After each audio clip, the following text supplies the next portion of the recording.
Hello, everybody. Welcome back to episode 3 of Horror and Tea with me, Queen Andrew Scott.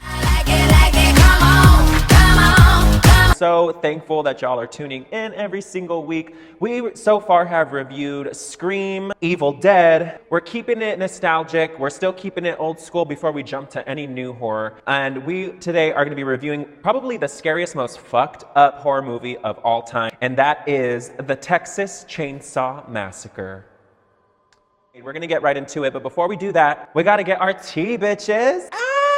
It's tea time, tea time, tea time. So grab yourself some tea. I'm drinking out of this very sexy, very cool goblet. I use this for my performances. Today we are using it for our tea.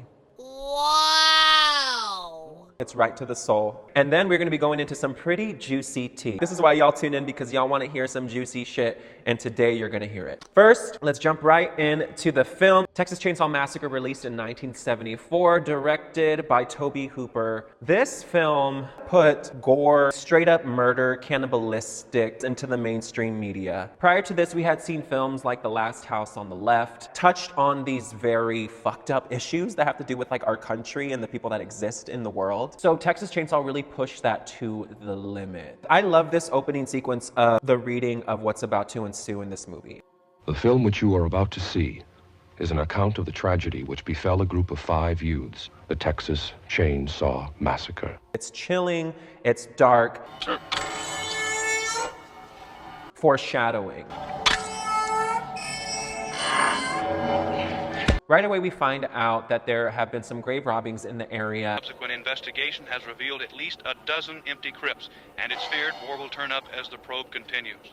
And a group of friends are going to support 2 of them that are checking to see if their grandparents' graves have been robbed. We're feeling the dirtiness, we're feeling the grossness. This is a group of friends who are obviously some hippies, the 70s, the 60s, all the rage, honey. We see Sally, Franklin, Pam, Kirk, and Jerry. I think they all hate Franklin, and I honestly would too. They filmed this in the dead of summer in Texas, and these poor actors said they could only record for about a minute or 2 before they would have to air things out because it was just too hot inside that van. All of these actors were cast from Texas. The friends check out the gravesite, realize everything is good to go, and as they're on their way out, they do the number one thing you're not supposed to fucking do, and that is pick up a hitchhiker. Where you headed, man?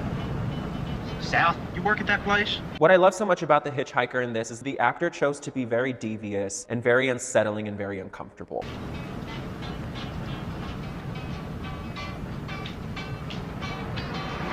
Like, this is the reason why you don't pick up people, because like the minute they start acting crazy, like how the hell are you gonna get them out of your car?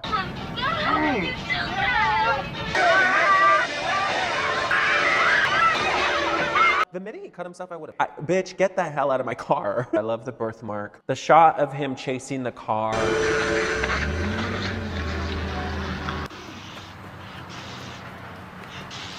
He's not making any sound, he's just like spitting. I love it. They're obviously unsettled. Poor Franklin gets cut. He's just prone to bad shit happening to him, I guess. The actor that played Franklin said that he had to be in character almost all the time because he was afraid that if he wasn't, he would lose the character. And it drove the other actors wild. He was so annoying that it was just like, Franklin, shut up. Come on, Franklin. It's gonna be a fun trip. They obviously had like no money for this film. As they were moving throughout production, they had to constantly leverage their shares in the film. They were signing new contracts to get more money from production companies. They were honestly all doing this for their passion, just to do something together. And look what came of it. The friends stumble upon this gas station after dealing with the hitchhiker. You don't want to go fooling around other folks' property. But they are determined to go check out Sally and Franklin's home that they visited while they were in Texas when they were younger. They really want to go see it, but it's obviously run down and gross. Pam and Kirk decide to venture off. Kirk, of course, has to check and see if there's any gas nearby. They see generators. The gas station had no gas. And this is when things start to get really, really good. Is anybody home? Hello?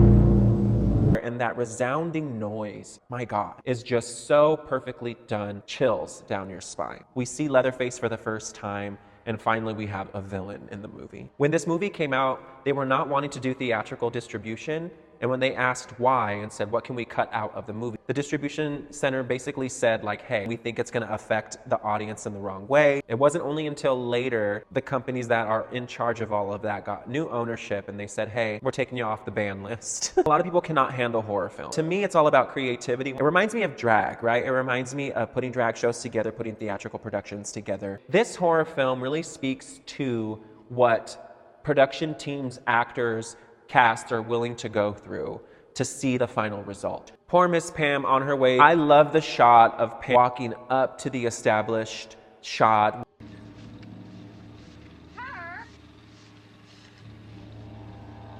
That follow, the pan follow with the camera, it is just so creepy, so horror movie. It's so good.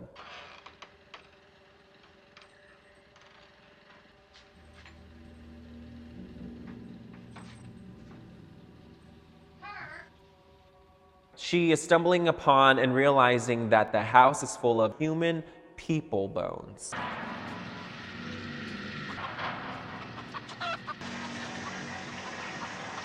I would have been gone. I would have been out. It would have been over.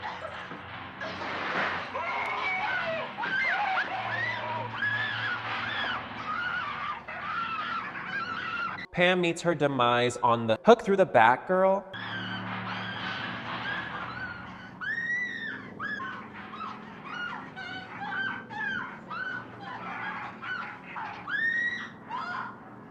What's so interesting about this sequence is that there is no blood, no showing of the actual hook going through the back. They originally wanted the hook to go through and pierce through the front. One of the prop managers said, it's too much. It's gonna look so fake. We just need to scale it back. You don't see anything get pierced, you don't see blood, but you still feel the pain. The actress did so well holding onto the hook behind her and said, we're gonna make this as realistic as possible. The rest of the group is wondering where Pam and Kirk are, and so Jerry sets out to find them. This was really setting the ground for this is why you don't separate. Hey guys, quit playing games. Quit goofing on me.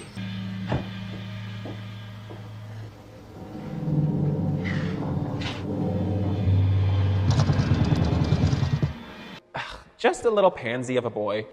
Doesn't Jerry look kind of like, girl, that's your man?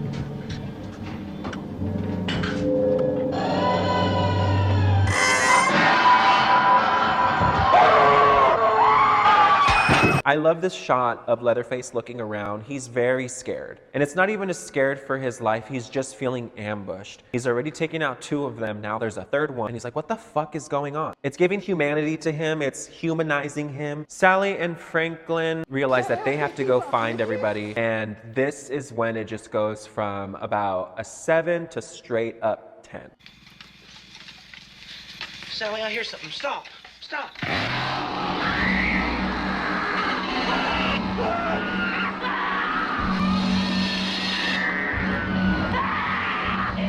Gunnar Hansen lucked out. The other actor that they had cast for Leatherface got so drunk in his motel room that he didn't want to leave. And so they had to call Gunnar and say, hey, we are desperate. We need someone to step in for Leatherface. Gunnar Hansen, Daddy Bear, oh girl. Sally is running for her life, girl. This is when we get one of the most epic chase scenes of all time. It really is foundation for all the chase scenes that have come after. This was the time when I saw this movie, I was like, now I know for damn sure I want to be in horror movies. Residents some 60 miles to the south.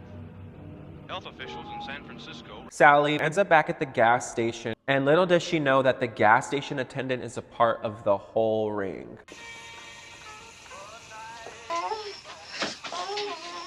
Hitchhiker, Leatherface, gas station attendant. I love this because it really makes you feel hopeless. You are secluded and they have you. They said there's a reason they chose Texas. It's rural, ideas of hillbilly hicks that are just out there eating people. Ed Gein was the inspiration for the Texas Chain Saw Massacre. Ed Gein robbed graves and took pieces of bodies home with him. He was wearing skin on his face, and so they took a lot of inspiration from that to Leatherface. I know. That's so scary. I was researching this shit when I was like 10 years old. So when Texas Chain Saw Massacre 2003 came out and it said based on a true story, and people were like, oh my God, I can't believe that really happened. Did you see the footage? The whole time I was like, these people are dumb. And I'm still that diva. I keep my mouth shut every time people are like, it's based on a my true story. Over it, dude. No, they didn't see me. Sally ends up back at the house, and this is when we get the infamous, insane dinner scene.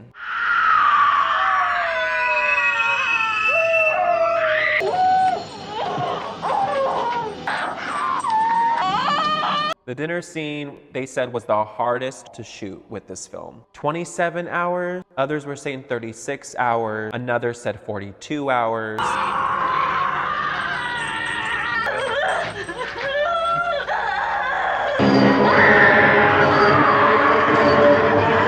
They filmed most of it during the daytime with things covering the window. It got up to like 120 some degrees inside of there. They had chicken bones, actual real chicken bones, and other animal bones, and as it got hot inside the room, that shit started to rot, girl. People were throwing up, fainting. They had to keep walking in and out. It was grueling. As they filmed the dinner scene, they were just letting poor Sally have it.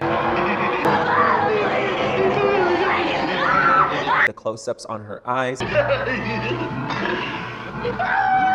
It really increases the tension. You can really feel the terror of this character. Grandpa is still living on by a thread, girl. They want Grandpa to be the one to take her out.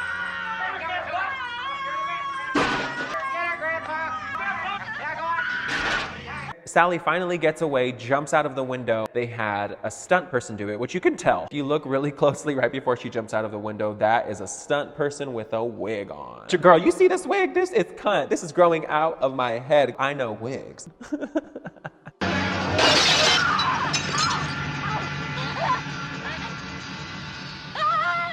They had Marilyn Burns jump from scaffolding that was about 8 feet tall, jumped off, hurt her ankle, which is why she was limping for the end. We see Leatherface, the hitchhiker, coming after her.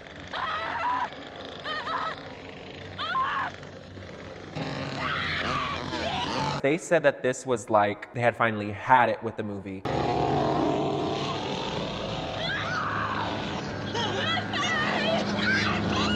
They had to come back and do a bunch of reshoots. Marilyn Burns said that she had gotten out of the character, she washed her hair, she dyed it, and then they called her, girl, we didn't get the shot, you gotta come back. I would be so mad. Sally makes it away with the help of a semi-driver.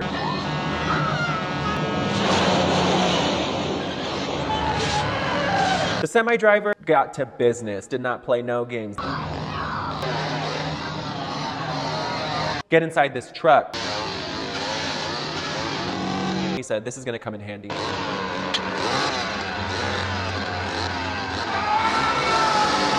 They had a metal plate over Gunnar Hansen's leg, and then they had a fake ball of like meat on top of it. The chainsaw hit the plate, grinded up the meat, but because the chainsaw was going so fast, it burnt his skin. So the scream you hear is actually him being like, oh, it's burning!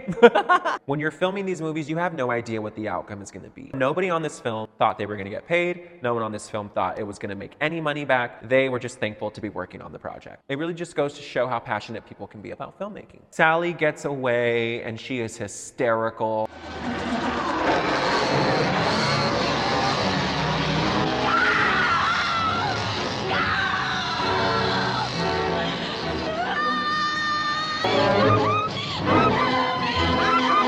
I would be acting that way too, bitch. I would be laughing my ass off like, bitch, you guys thought. Sally becomes one of the most original final girls in all of cinema horror history. We see the ending with the chainsaw dance.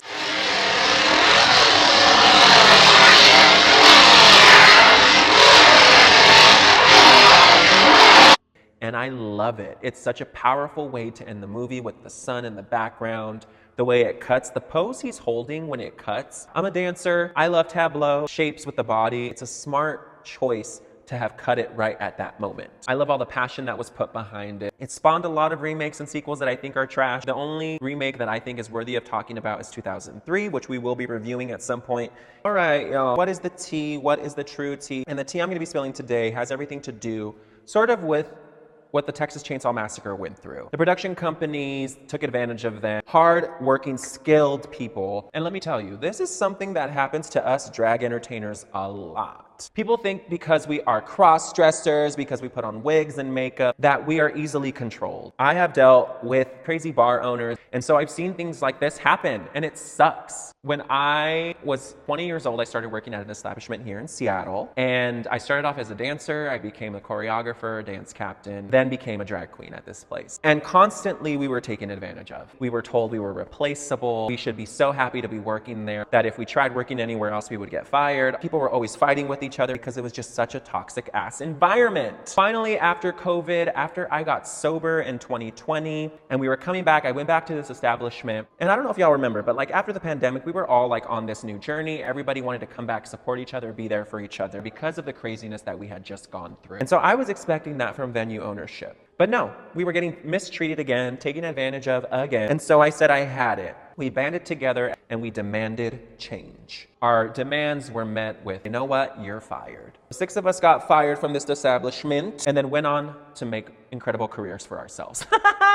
Here's the real tea. It doesn't fucking matter who tries to take advantage of you. All you have to do is stand up for yourself and say enough is enough, and then the universe will provide the opportunities that are yours. Ever since I left that establishment, my career has taken off, girl. And that all started with me taking control of my experience. I wasn't about to allow anyone to take advantage of me and tell me what I could and couldn't do when it comes to my art, girl. I make a living off of drag. And I'll be damned if any venue owner, bar owner, weird shop owner try telling me what to do with my drag. So for all you drag entertainers out there, you need to recognize your worth. That doesn't mean being complicated. That doesn't mean running into dressing rooms and demanding shit. That means being a community member. That means supporting each other. That also means standing up for yourselves. That is the true tea. It doesn't matter the exposure that they give you, checks that they cut. This is your career, girl. This is your playground. This is your platform. And there are enough people in this city for you to entertain. If the situation ain't working, get the hell out. Don't ever stay stuck, stagnant, nowhere that doesn't appreciate you. For all types of entertainment, that goes for all types of jobs, you are worth a lot. Don't ever settle for less. There might be moments where it's fully passion and there's not a check being cut,